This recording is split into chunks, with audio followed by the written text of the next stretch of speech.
Բարև ձեզ, սիրելի հայրենակիցներ, այս պահին Մայր Հայաստանը Քավազարշավի շրջանակներում գտնվում է Դողս գյուղում, Վաղարշապատ համայնքի Դողս գյուղում, ինչպես գիտեք նոյեմբերի 16-ին Վաղարշապատ համայնքում տեղի ունենալու արտահերթ թիմ ընտրություններ,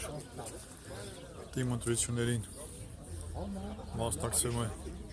Մայր Հայաստանը, այդ ընտրությունների մոտ քաղաքական ուժերից 4-րդն է, թիվ 4 քվեաթերթիկով, բազմաթիվ և բազմաշերտ ծրագրով է հանդես գալիս Մայր Հայաստանը, ուստի կոչ եմ անում վաղարշապատցիներին, Էջմիածնի բնակիչներին և հարակից գյուղերի բնակիչներին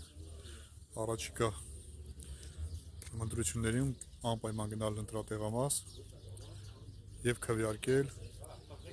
թիվ 4-ի օգտին, Մայր Հայաստանի օգտին։ Հիմա կշարունակենք այստեղից մեր այցերը հարակից գյուղեր և այս հանդիպումները կշարունակենք հաջորդ գյուղերում։